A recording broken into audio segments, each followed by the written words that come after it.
Middle east की सुलगती जमीन पर हालात एक बार फिर से विस्फोटक मोड़ पर आ खड़े हुए हैं।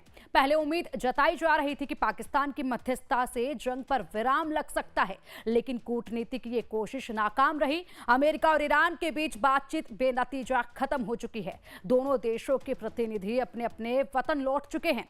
अब सवाल ये है कि क्या सीज फायर की मियाद खत्म होते ही मिडिल ईस्ट में वॉर 2.0 की शुरुआत होने वाली है, क्योंकि एक तरफ लेबनान में इजराइल के हमले लगातार जारी हैं, तो दूसरी तरफ पूरी दुनिया की नजरें आकर टिक गई हैं। हॉर्मुज स्ट्रेट पर अमेरिका ने ईरानी बंदरगाहों की नाकेबंदी का ऐलान कर दिया है, जो भारतीय समय अनुसार आज शाम 7:30 बजे से लागू हो सकती है। अगर ऐसा होता है तो इसके दूरगामी असर क्या होंगे? क्या वैश्विक तेल आपूर्ति पर इसका बड़ा संकट मंडरा रहा है? इधर ईरान ने भी साफ कर दिया है कि हॉर्मुज स्ट्रेट पर उसका पूरा नियंत्रण है। हालांकि आम जहाजों के सुरक्षित आवाजाही की बात भी कही है, लेकिन अमेरिका के इस कदम के बाद कच्चे तेल की कीमतों में उछाल आ चुका है और ये सिर्फ शुरुआत हो सकती है। खाड़ी देशों पर इसका क्या असर पड़ेगा? दुनिया की अर्थव्यवस्था कितनी हिलेगी? और क्या ये टकराव अब और बड़े वैश्विक संघर्ष की ओर बढ़ रहा है? तमाम सवालों पर बातचीत करेंगे। वहीं आप ये भी जान लीजिए कि इस पूरी जंग के समीकरण में चीन की एंट्री भी चर्चा में है, क्योंकि ट्रंप ने चीन को खुली चेतावनी दी है कि अगर उसने ईरान को हथियार दिए तो उस पर 50% टैरिफ लगाया जाएगा। अब इसे ट्रंप की हेकड़ी नहीं कहेंगे तो फिर क्या कहेंगे? तो आज युद्ध भूमि में हम इन सभी बड़े सवालों को करेंगे डिकोड, जानेंगे हॉर्मुज स्ट्रेट पर बढ़ते तनाव की इनसाइड स्टोरी और समझेंगे कि आखिर दुनिया किस दिशा में अब आगे बढ़ रही है। अगले 1 घंटे तक अपने रहिएगा हमारे साथ, क्योंकि यहाँ सिर्फ खबर नहीं, हर खबर के पीछे की असल कहानी सामने आएगी। मिडिल ईस्ट में तनाव अब खतरनाक मोड़ पर पहुंच गया है। दुनिया की सबसे अहम समुद्री लाइफलाइन माने जाने वाले हॉर्मुज स्ट्रेट को लेकर अमेरिका और ईरान आमने सामने हैं। अमेरिका ने बड़ा कदम उठाते हुए ईरानी बंदरगाहों की नाकेबंदी का ऐलान कर दिया है। यूएस सेंट्रल कमांड के मुताबिक ये नाकेबंदी भारतीय समय अनुसार आज शाम 7:30 बजे से लागू की जाएगी। नाकेबंदी के ऐलान के बाद से कच्चे तेल की कीमतों में उछाल देखने को मिल रहा है।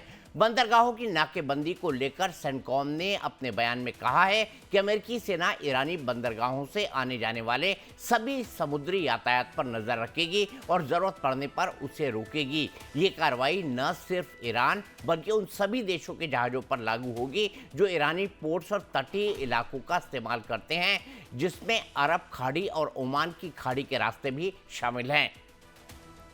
बिल्कुल, और ऐसे में अमेरिका के राष्ट्रपति डोनाल्ड ट्रंप ने इस कार्रवाई के पीछे सख्त संदेश दिया है। ट्रंप ने कहा है ईरान अपने वादों को पूरा करने में नाकाम रहा है और अब अमेरिका अंतर्राष्ट्रीय जलमार्ग को खुलवा कर रहेगा।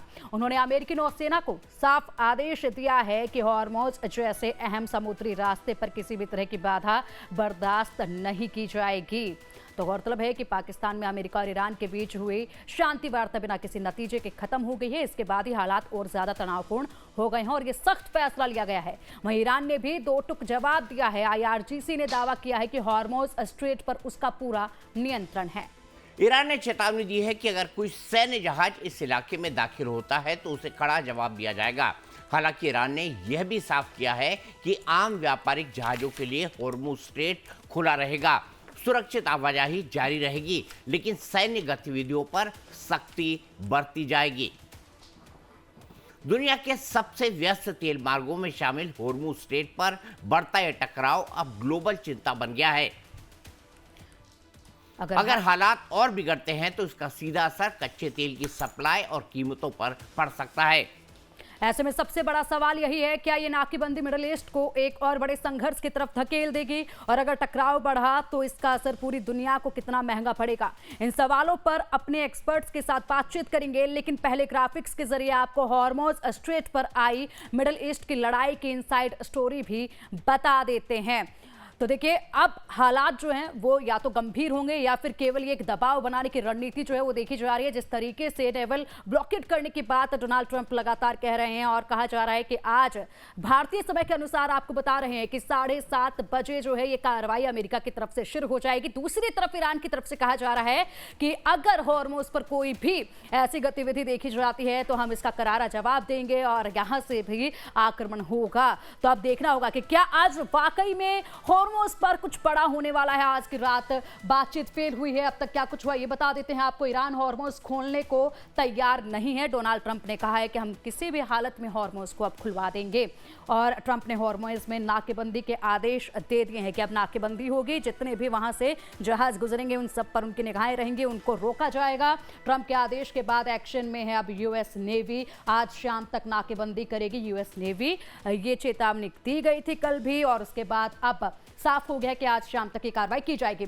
सैन्य जहाज गुजरे तो यहां पर रोका जाएगा। ब्रिटेन ने हॉर्मोज पर मदद से इनकार कर दिया है। ब्रिटेन ने इसमें भी कहा है कि हम कोई मदद नहीं करेंगे। रूस ने मध्यस्थता की पेशकश की है, तो अब रूस जो है वो मध्यस्थता करवाना चाहता है। हालांकि पहले भी रूस की तरफ से कोशिशें की गई हैं और इसकी पेशकश जो है वो की है। ट्रंप की जो हुंकार है अब वो बताते हैं। हॉर्मोज पर लगातार तकरार जो है वो बढ़ती जा रही है। अमेरिका ने ऐलान किया है नाकेबंदी में यहां पर अब कोई दूसरा ऑप्शन नहीं, यूएस भेजेगा यहां पर अपनी नेवी। ईरान ने पलटवार किया है। नाकेबंदी से ऊर्जा क्षेत्र में भूचाल आ जाएगा और ऐसे में सभी को नुकसान होएगा। और अमेरिका की तरफ से कहा गया है कि हॉर्मोज ना खुलने से पूरी दुनिया परेशान है और अब ऐसे में हम हॉर्मोज को खुलवा कर ही रहेंगे। ईरान का कहना है कि गैर सैन्य जहाजों के लिए हॉर्मोज खुला है, यानी कि जो भी कारोबारी जहाज वहां से गुजर रहे हैं उनके लिए हॉर्मोज खुला है। लेकिन अगर कोई भी गतिविधि यहां पर होती है तो उस पर पलटवार ईरान की तरफ से किया जाएगा। तो दीपक सर देखिए, आज की रात जो है वो काफ़ी ज़्यादा महत्वपूर्ण है क्योंकि दोनों ही तरफ से लगातार कटाक्ष देखे जा रहे हैं। अमेरिका अपना फैसला सुना चुका है, ब्लॉकेड यहाँ पर किया जाएगा, नेवल ब्लॉकेड यहाँ पर किया जाएगा। ईरान कह रहा है कि कोई भी ऐसा जहाज नजर आता है तो हम भी अटैक करेंगे, पीछे नहीं हटेंगे, कार्रवाई हमारी तरफ से भी की जाएगी।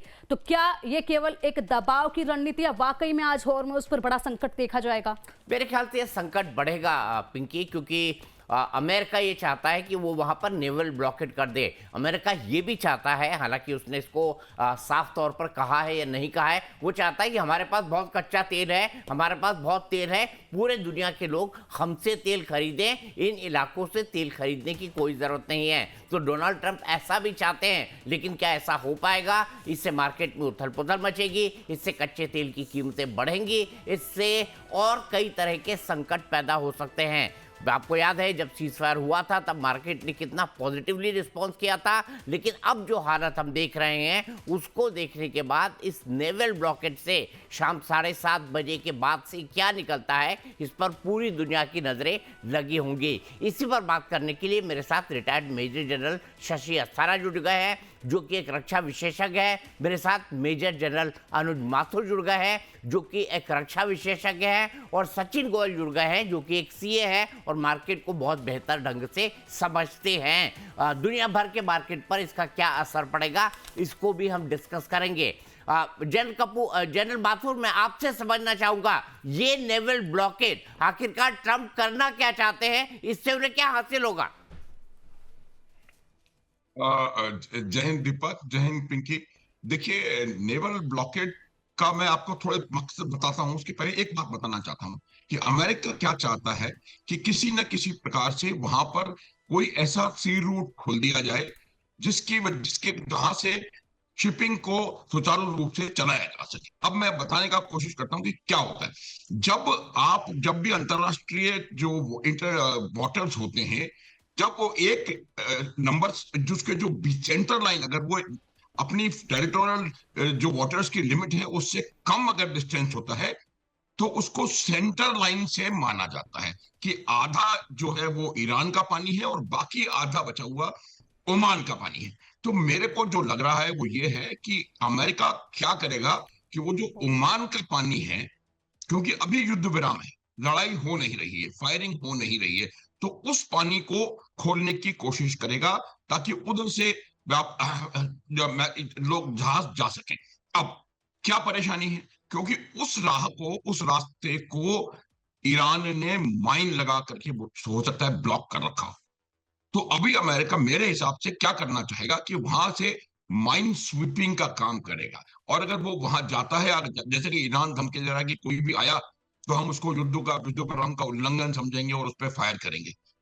जब आप ईरान के पानी में जा नहीं रहे, आप ओमान के पानी में हैं, तो ईरान के पास कोई कारण नहीं है कि वो आपके ऊपर हमला करेगा, और अगर वो हमला करेगा तो वो ईरान की तरफ से युद्ध विराम का उल्लंघन माना जाएगा, और फिर देखिए आप ईरान के ऊपर दोबारा फायरिंग शुरू हो जाएगी, तो थोड़ा सा सिचुएशन ये होगी, तो वो प्रयास करेंगे कि जो पानी, जो वाटर्स इरानियन नहीं है, उन वाटर्स में ट्रैफिक चलाने की कोशिश, पहली बात। दूसरी बात, वो जो जो स्ट्रेट ऑफ हॉर्मूज है, उस पर जितना बाकी देश जो उनका निर्भर है, उससे कहीं ज्यादा ईरान स्वयं निर्भर है। अगर आप स्टेट ऑफ हॉर्मुज को किसी प्रकार से ब्लॉक करते हैं या इसको आप कॉम्बेटाइज कर देते हैं, यहां पर ऐसा माहौल बना देते हैं कि आपकी शिपिंग बंद हो जाएगी, तो आपको अंदाजा नहीं है कि ईरान को कितना नुकसान होगा। और ऐसे समय में जब ईरान की जो अर्थव्यवस्था है वैसे ही बहुत ज्यादा खराब परिस्थिति में है, आज आप देख लें $1 कितने लाख रियाल में आ रहा है, और उसके अलावा जो थोड़ा सा उनका ट्रेड जो है वो चाबहार से, जो स्ट्रेट के बाहर से होता है, लगभग 90% उनका ट्रेड जो है वो स्ट्रेट ऑफ हॉर्मुज के ऊपर निर्भर है। और अगर उस ट्रेड को ब्लॉकेट किया गया किसी भी प्रकार से, तो सबसे ज्यादा असर मेरे हिसाब से ईरान को पड़ेगा। और ये कहीं ना कहीं अमेरिका की स्ट्रेटेजी हो सकती है कि आप इस प्रकार से इसको ब्लॉक करें कि आप कोशिश करें कि जो ओमानी तेल पानी है उसमें आप ट्रैफिक शुरू कर सकें, और जो बाकी स्ट्रेट है उसको ब्लॉकेट करने की कोशिश करें। आसान नहीं है, मुश्किल ऑपरेशंस हैं, लेकिन अब जो है परेशानी जो ईरान को होगी, क्योंकि अगर ईरान को ये, अमेरिका को ये चीज करने से रोकना है तो उनको वार करना पड़ेगा, और अगर वो वार करेंगे तो ये उनकी ओर से युद्ध विराम का उल्लंघन होगा, और उसके बाद America will let loose hell on Iran. तो ये मुझे लगता है कि एक अच्छा सोल्यूशन अमेरिका के पास हो सकता है, अब इसको ब्लॉकेट करने का तरीका। हाँ प्लीज लेकिन क्या बाकी दुनिया के जहाज निकल पाएंगे? क्योंकि इसकी क्लैरिटी नहीं है। वो कह रहे कंप्लीट ब्लॉकेट कर देंगे। क्या बाकी दुनिया के जहाज निकल पाएंगे? क्या तेल के जहाज निकल पाएंगे? क्या उनका आवागमन हो पाएगा? क्या स्ट्रेट ऑफ हॉर्मुज खुल पाएगा पूरी तरह से? यही एक लाइन में आपको बताने की कोशिश कर रहा हूं कि वो यही प्रयास कर रहे हैं कि ये जो मार्ग नीचे ओमानी पानियों में जो मार्ग है, उस मार्ग को खोलें, और वहां से आप ईरान के और चीन के जहाजों के अलावा, या जिनको भी आप बना करना चाहते हैं उनके अलावा, बाकी लोग बाकी जहाजों को चलाना शुरू कर दें।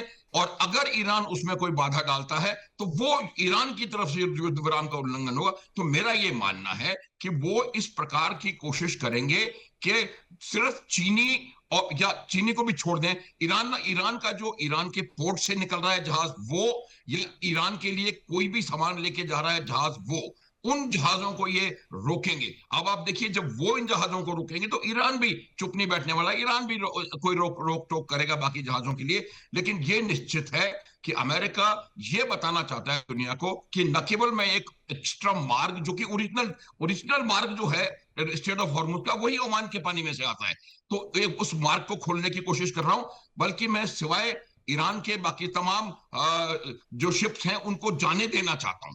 अब उसके बाद क्या होगा?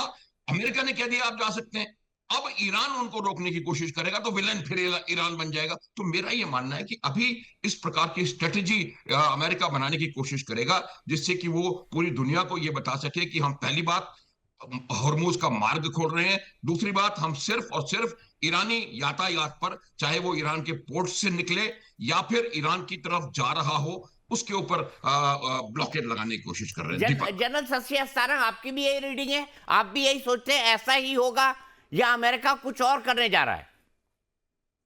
नहीं, मैं थोड़ा इससे अलग सोचता हूँ।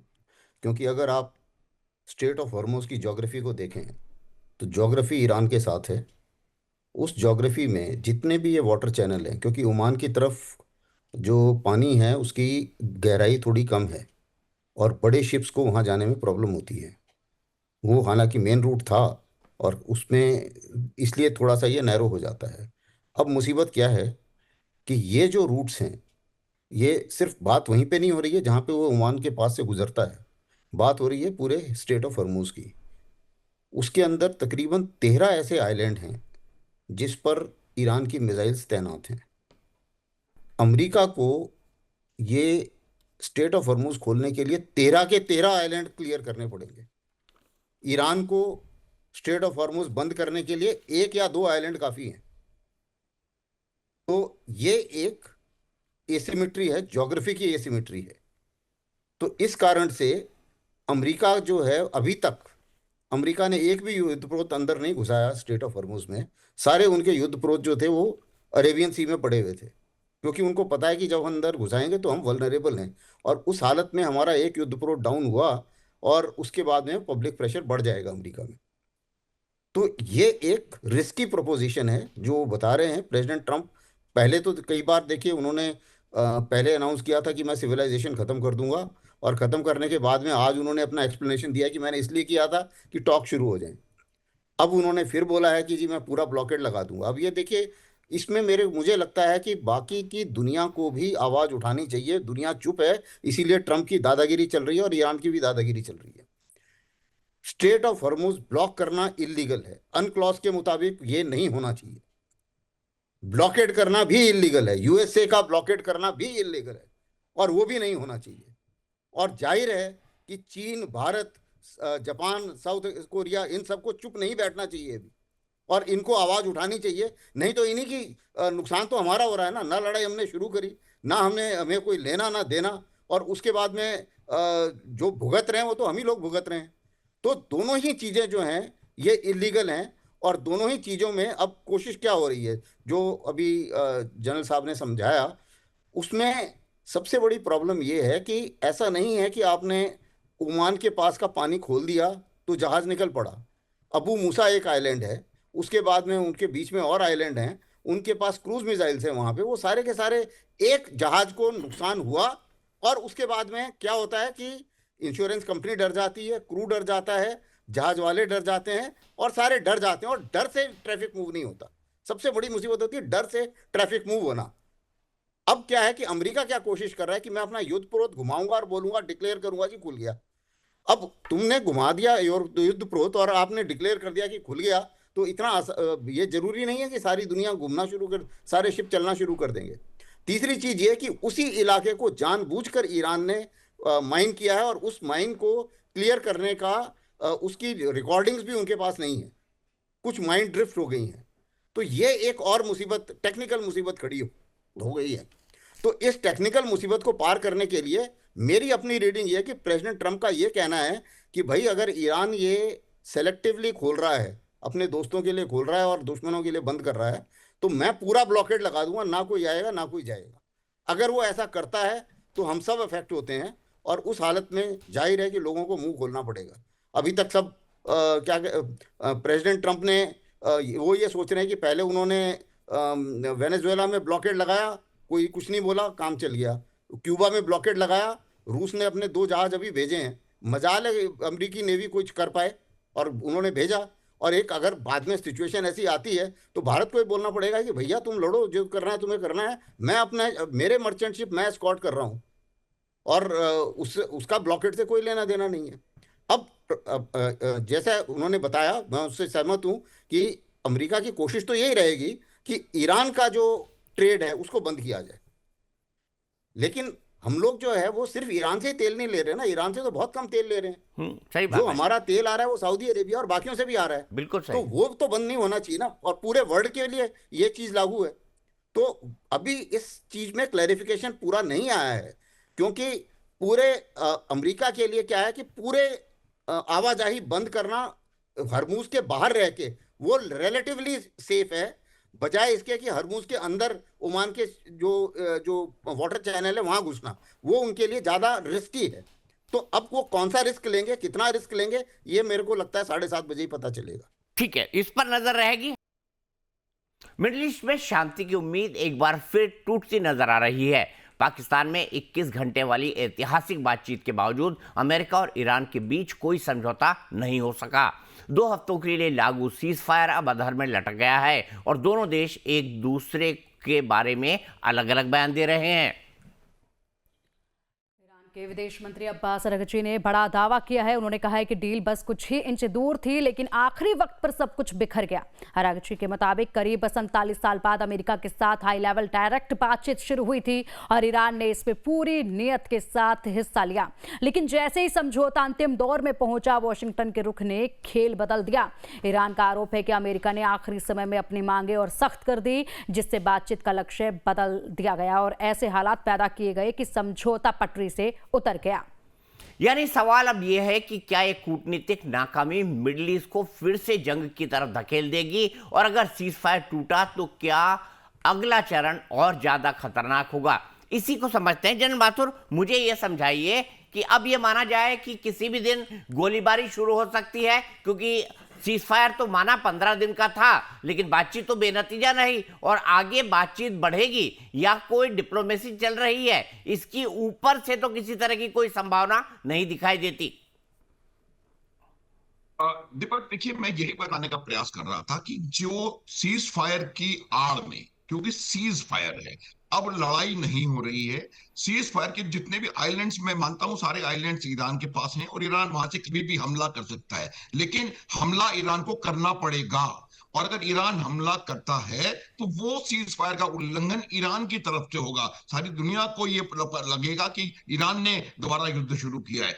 इस चीज का लाभ उठा करके अमेरिका प्रयास कर सकता है कि किसी प्रकार से जो ओमानी वाटर्स हैं, जो कि ट्रेडिशनल रूट है, वहां से हमेशा बहुत नैरो लेन है, लेकिन वहां से बहुत शिपमेंट जाता रहा है, तो उसको खोलने की कोशिश कर सकता है। एक बात, जहां तक सवाल कूटनीति का है, देखिए, पेजेश्कियान की और रूसी राष्ट्रपति पुतिन की भी बातचीत हुई है। वहां से भी उनको मेरे हिसाब से जो जवाब आया है वो काफी कोल्ड जवाब आया है। हालांकि रूस ने कहा है कि मैं मध्यस्थता करने के लिए तैयार हूं और अगला राउंड जो है पीस टॉक्स का, उसको मैं हैंडल कर सकता हूं। उसके अलावा एक जो रोल चाइना का नजर आ रहा है मेरे को पूरे इस गेम के अंदर, क्यों चाइना के ऊपर ट्रंप ने दोबारा धमकी दी है कि मैं 50% टैरिफ लगाऊंगा? क्योंकि ट्रंप को पता है कि चाइना के जो शिप्स आ रहे हैं, उन शिप्स में नॉर्मल गुड्स की जगह हो सकता है हथियार, गोला बारूद वहां पर आ रहा हो। बहुत सारी चीजें चाइना ने ऑलरेडी ईरान को मुहैया करानी शुरू कर दी हैं। तो इस बात को अमेरिका समझता है और जानता है, और इसीलिए उनको इस बात को, ये वो समझते हैं कि इसको ब्लॉकेट करने की जरूरत है। क्योंकि अगर आप ब्लॉकेट नहीं करेंगे या इसको कॉम्बेटाइज नहीं करेंगे, तो ईरान की अनुमति से वहां पर शिपमेंट चलता रहेगा। अगर आप इसको, इस पे अपना भी हथियार लगा देंगे वहां पे, तो उस अनुमति में आपकी भी भागीदारी हो जाएगी। आप, ईरान अपनी मर्जी से कोई भी जहाज को आने या जाने नहीं दे सकता अगर आपने वहां पर एक्टिविटी करके रखी हुई है। तो मेरा ये मानना है, ये दोनों चीजें गलत हैं, और दो गलत मिलकर के एक सही नहीं होते, ये भी मैं मानता हूं। लेकिन मैं ये बताना चाह रहा हूं कि ये पहला गलत ईरान ने किया है। सारी दुनिया को उस गलत के ऊपर खड़े होकर के आना चाहिए था, और अब चूंकि सारी दुनिया उस गलत पे खड़े होकर के नहीं आ रही है, तो शायद किसी ने किसी को पहल करने की आवश्यकता है, दीपक। ठीक और है। वो ये इस प्रकार का ब्लॉकेड है। ये मैंने, एक सेकंड और, ये मैंने बताया आपको कि इस हॉर्मुज पर सबसे ज्यादा अगर कोई देश निर्भर है तो उसका नाम है ईरान। और अगर इसको किसी प्रकार से, इसका जो कंट्रोल है, आपको कोई लड़ाई की जरूरत नहीं है, आप कंट्रोल अपने हाथ में लीजिए, उसके बाद आप बाध्य करिए ईरान को, या तो आपकी शर्तें माने, अन्यथा वो लड़ाई शुरू करे। लड़ाई उनको शुरू करनी पड़ेगी। आपका नेवल शिप वहां पहुंच गया, आप क्या करेंगे? वो हमला करेगा, फिर आप, लड़ाई शुरू हो गई। तो ये मेरा मानना है कि इसको इस प्रकार से करने की ठीक है, आवश्यकता है। ठीक है, आएंगे, चाइना के रोल पर भी आऊंगा, क्योंकि पिंकी ने एक बहुत महत्वपूर्ण सवाल उठाया है कि चाइना अब इस वक्त क्या कर रहा होगा, क्योंकि पाकिस्तान के अंदर जो बातचीत हुई है उसके अंदर चाइना का एक बहुत बड़ा रोल था। साथ ही साथ मार्केट को भी समझेंगे। तो हॉर्मुज नाकाबंदी में यूएस का साथ नहीं देगा ब्रिटेन, तनाव के बीच यूके ने सैन्य भागीदारी से इनकार कर दिया है।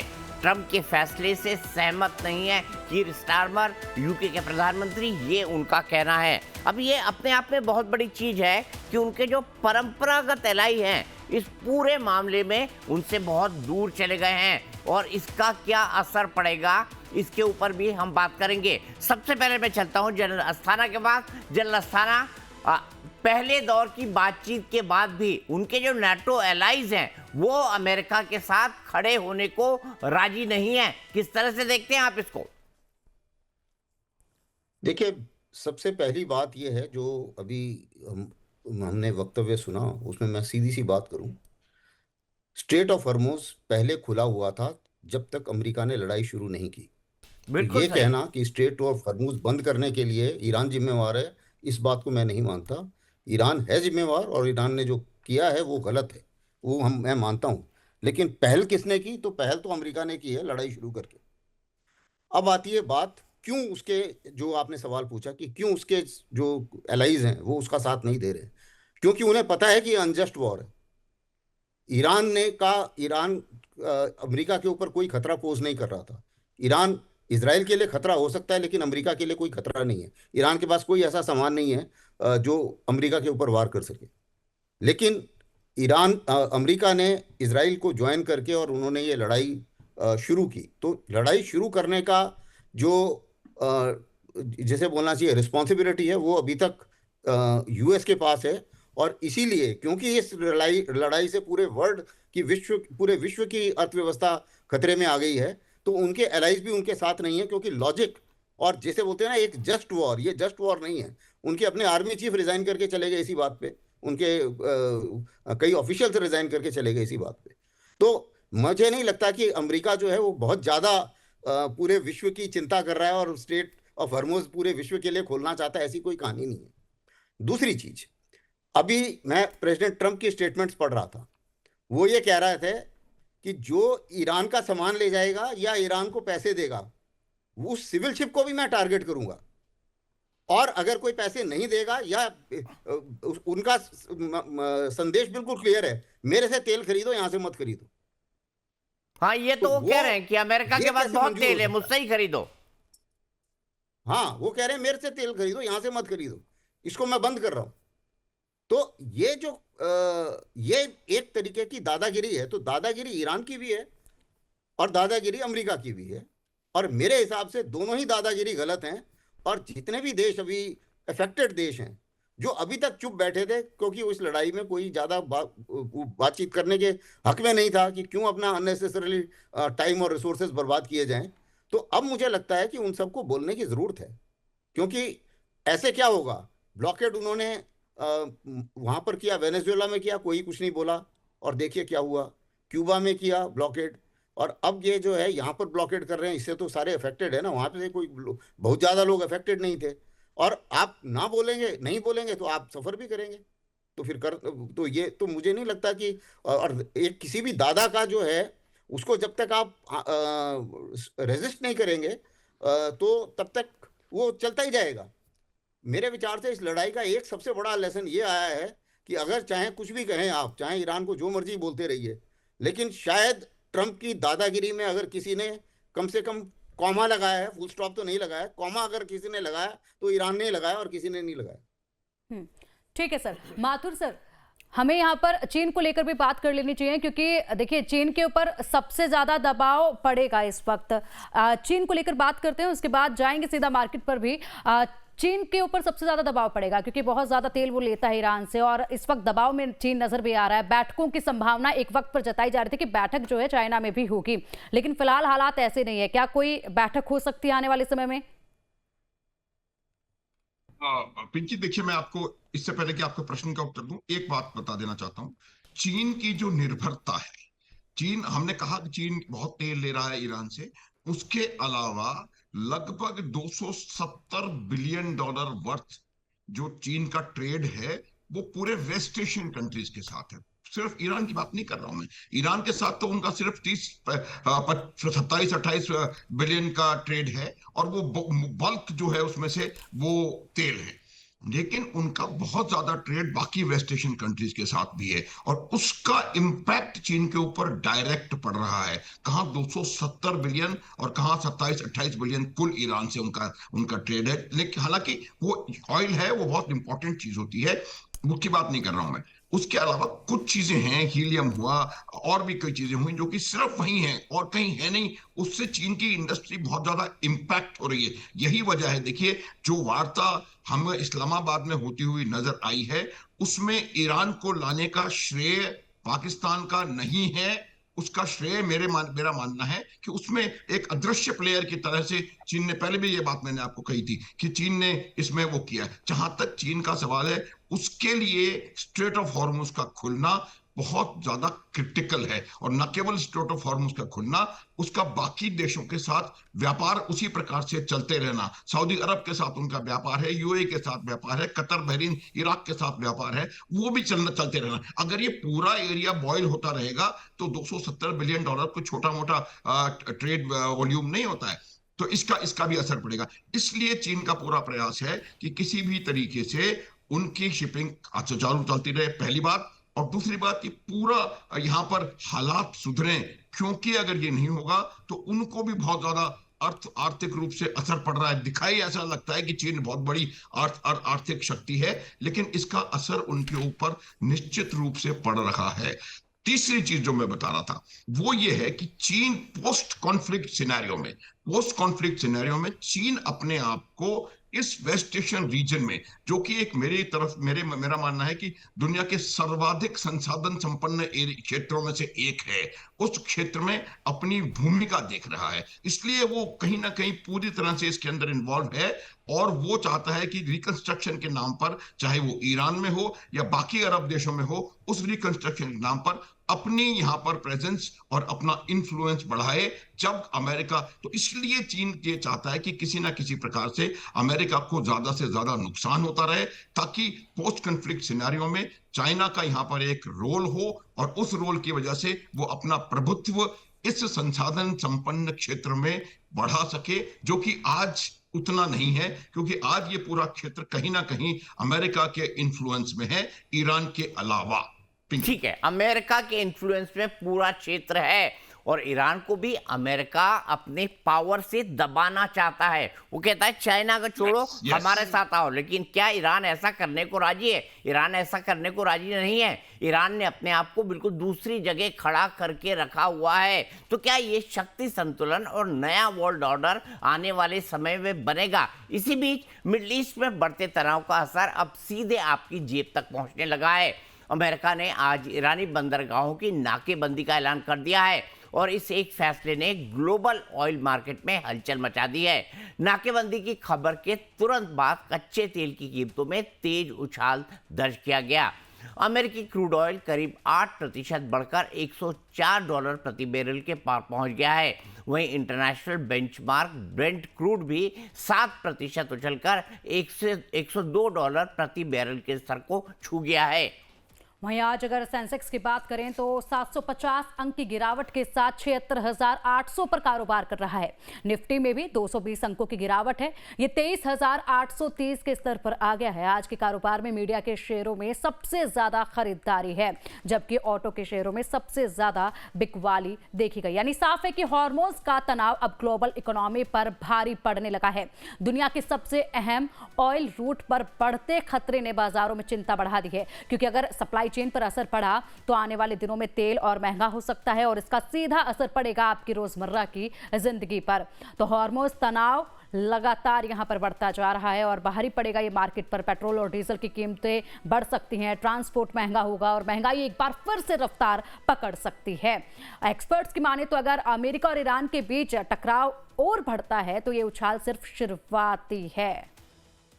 यानी सवाल अब सिर्फ जंग का नहीं, बल्कि आपकी जेब और अर्थव्यवस्था पर पड़ने का असर भी है। इसी पर बात करने के लिए हमारे साथ सचिन गोयल साहब जुड़े हुए हैं। सचिन गोयल मार्केट्स को बहुत अच्छी तरह से समझते हैं, और साथ ही साथ वो जो हैं पेशे से सीए भी हैं। इस बीच एक ब्रेकिंग न्यूज़ आ रही है। ब्रेकिंग न्यूज़ ये है कि जर्मनी में पेट्रोल डीजल पर टैक्स में कटौती की गई है। प्रति लीटर पर करीब 17 सेंट की कटौती हुई है। 2 महीने के लिए ईंधन टैक्स में ये कटौती हुई है, ताकि महंगाई जर्मनी के अंदर ना बढ़े। सचिन जी, मार्केट का क्या हाल देख रहे हैं, और कच्चे तेल की कीमतें आपको लगता है लगातार बढ़ने वाली हैं? और बिल्कुल, कच्चे तेल की कीमतें अभी बढ़ेंगी लगातार, क्योंकि जैसे अभी सप्लाई चेन डिस्टर्ब हुई है, तो ऐसा लगता नहीं है कि अभी नियर फ्यूचर में इसमें कुछ बहुत ज़्यादा असर पड़ने वाला है। तो लेकिन कीमतें बढ़ेंगी और इसका असर मार्केट पे पड़ेगा। बेसिकली क्या होता है कि जब एक इकोनॉमी में एक कॉन्फिडेंस लूज़ करता है, क्योंकि जब महंगाई बढ़ेगी तो इंडस्ट्री की जो कॉस्ट ऑफ प्रोडक्शन वगैरह है वो सब बढ़ती हैं। तो जो भी FIIs हैं, जो फॉरेन इन्वेस्टर्स हैं, वो सेफ हेवन्स ढूंढते हैं इन्वेस्ट करने के लिए, तो वो मार्केट से पैसा विड्रॉ करते हैं। जब पैसा विड्रॉ करते हैं तो एक बिकवाली का माहौल बनता है और मार्केट टूटता है उससे। तो वही चीज़ हम देख रहे हैं अभी। जैसे परसों अभी ये बातचीत रुकी तो ऐसा लगा कि ये दोबारा शुरू होगा, तो फिर वो बिकवाली का माहौल आ गया और मार्केट एकदम आज जो सुबह शुरू हुआ तो 1000 पॉइंट से ज़्यादा नीचे था। फिलहाल अभी 550 पॉइंट के आसपास नीचे ट्रेड कर रहा है। तो ये चीज़ अभी रहेगी, कीमतें बढ़ेंगी तो मार्केट अभी और टूटेगा। कीमतें बढ़ेंगी तो मार्केट अभी और टूटेगा। लेकिन आपको ये ट्रेंड ग्लोबल नजर आता है? बिल्कुल, ये ग्लोबल ट्रेंड ही है, क्योंकि बेसिकली ज़्यादातर जो इन्वेस्टर्स हैं उनका जब एक करेंसी पे, एक किसी देश की इकोनॉमी पे जब कॉन्फिडेंस टूटता है तो वो अपनी इन्वेस्टमेंट के लिए सेफ हेवन ढूंढते हैं, और वो सेफ हेवन ढूंढने के लिए उनको पहले अपनी जो इन्वेस्टमेंट्स हैं वो लिक्विडेट करनी पड़ेंगी, उसके बाद फिर वो कहीं गोल्ड में या कहीं भी उसको इन्वेस्ट करेंगे। तो वो मार्केट से जब बिकवाली आती है तो वो एक माहौल बनता है जिससे कि मार्केट टूटता है। तो ये ग्लोबल ट्रेंड रहेंगे मार्केट टूटने के। एक चीज और समझना चाहूंगा, क्या लोग शेयर बाजार में इन्वेस्ट करें ना करें, आप क्या कहना चाहेंगे? लॉन्ग टर्म इन्वेस्ट करना चाहते हैं तो अभी शेयर बाजार डाउन है, इसको बेहतर ढंग से जो है खरीद के आप लंबे समय तक रख सकते हैं, तो खरीदने के लिए तो ये अच्छा समय है ना मार्केट? खरीदने के लिए अच्छा समय है। और पीछे हम अगर ट्रेंड देखें 99 का, चाहे कारगिल वॉर हो या और भी जो वॉर्स हुए हैं, उसमें मार्केट जब टूटता है तो एकदम बाउंस बैक करता है। जैसे ही मार्केट खुलेंगे, जब युद्ध रुकेगा तो 2-3 महीने में मार्केट बाउंस बैक करेगा और जो अभी का लेवल है इसको ब्रेक करेगा। तो मतलब जो हाईएस्ट लेवल है उसको भी ब्रेक करेगा। तो पीछे जो हिस्ट्री रही है वो यही रही है कि युद्ध के कारण जो मार्केट टूटता है, उसके बाद जब मार्केट रिबूस्ट करता है तो पहले वाले लेवल को तोड़ के भी रिबूस्ट करता है। तो ये इस टाइम बहुत अच्छा मौका है, अगर स्पेयर मनी है तो इन्वेस्टमेंट करें, और जो कि अच्छा रिटर्न देके जाएंगे आपको।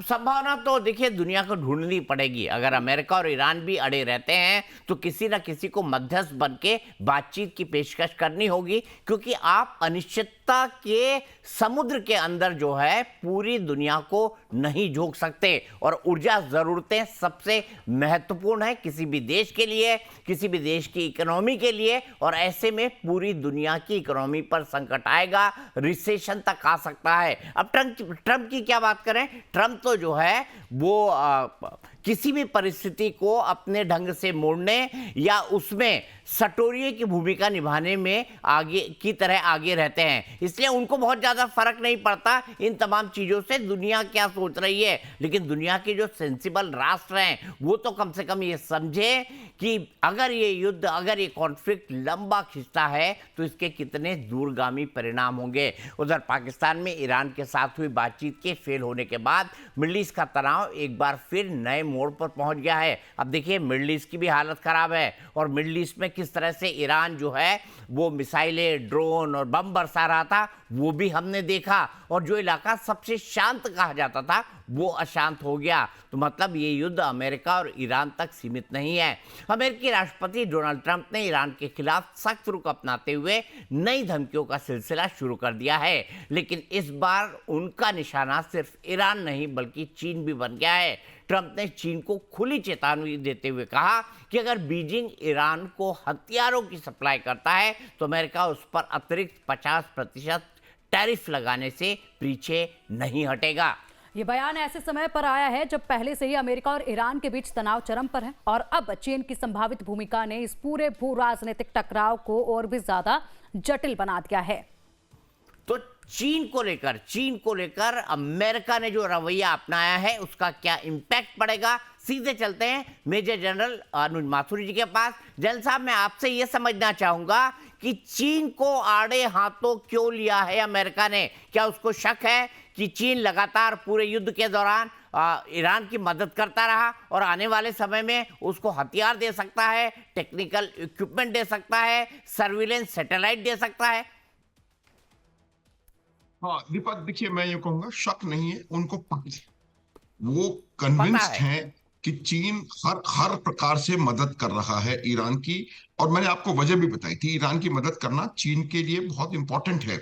उनके अपने आर्थिक जो इंटरेस्ट हैं, इकोनॉमिक इंटरेस्ट, उसके लिए भी बहुत आवश्यक है कि वो ईरान की मदद करे। किसी ना किसी प्रकार से अमेरिका कमजोर हो, अमेरिका का इन्फ्लुएंस वेस्ट एशिया में कम हो, इस वजह से चीन यहाँ पर मदद करने की कोशिश कर रहा है। अमेरिका ये जानता है, जो सिर्फ चीन के शिप्स वहां से गुजर रहे हैं और ईरान पहुंच रहे हैं, तो उनमें शायद उनको लगता है कि कहीं ना कहीं युद्धक सामग्री भी हो सकती है। कोई मिसाइल, अगर मान लीजिए मिसाइल नहीं है तो मिसाइल बनाने के जो कंपोनेंट्स हैं, जो चीजों की आवश्यकता होती है, उसका कहीं ना कहीं वो पहुंचाया जा रहा है। तो वो इस बात को समझते हैं, इसीलिए उन्होंने धमकी दी है। इन धमकियों का लेकिन असर पहले भी उन्होंने चीन को धमकाया था कि मैं 200% कर दूंगा, 300% कर दूंगा।